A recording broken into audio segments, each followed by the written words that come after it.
فیروز گاندھی پنڈت جواہر لال نہرو کے داماد آنجہانی اندرا گاندھی کے خاوند اور بھارت کے سابق وزیر اعظم راجیو گاندھی کے والد فیروز گاندھی۔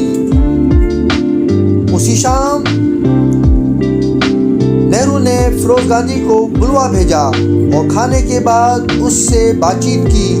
دوسری صبح ناشتے کے بعد نہرو اندرا کو اپنے کمرے میں لے گئے اور اسے بتایا کہ فیروز نے کل رات اس سے ملاقات کی تھی۔ نہرو نے اندرا کو یہ نہیں بتایا کہ فیروز نے کیا باتیں کی تھی، البتہ یہ کہا کہ وہ اپنی غلطی کا اعتراف کرتا ہے۔ اس کے علاوہ نہرو نے اندرا سے پوچھا، کیا تمہاری نگاہ میں کوئی دوسرا مرد ہے؟ اندرا نے نفی میں جواب دیا۔ جب یوپی کے مسلمان وزیر کو اپنی بیٹی کے عشق کی خبر ملی تو وہ بہت پریشان ہوا اور فوراً نئی دہلی پہنچا اور اپنی بیٹی کو اپنے ساتھ لکھنؤ لے گیا۔ اس واقعے کے کچھ روز بعد فیروز گاندھی کو وزیر اعظم ہاؤس کے کوارٹروں میں رہائش کی اجازت مل گئی۔ فیروز گاندھی کو اخبار نیشنل ہیرالڈ نے فارغ کر دیا تو رفیع احمد کدوائی نے اسے اخبار انڈین ایکسپریس میں ملازمت دلوا دی۔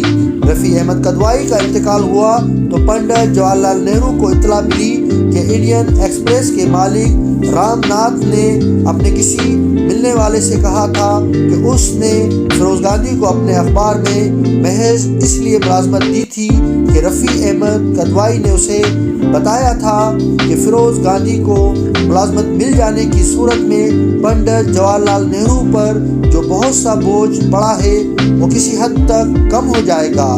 پنڈت نہرو کے بوجھ کو کم کرنے کے خیال ہی سے میں نے ایک آسٹن کار فیروز گاندھی کے حوالے کر دی تھی تاکہ اندرا گاندھی اپنی ذاتی ضروریات کے لیے اسے استعمال کر سکیں۔ وزیر اعظم نہرو نے مجھے ہدایت کی کہ میں اس اطلاع کی تصدیق کروں۔ میں نے اس ہدایت پر عمل کرتے ہوئے رام ناتھ گوئنا سے ملاقات کی۔ گوئنا نے کہا جو اطلاع وزیر اعظم تک پہنچی وہ 100% درست ہے۔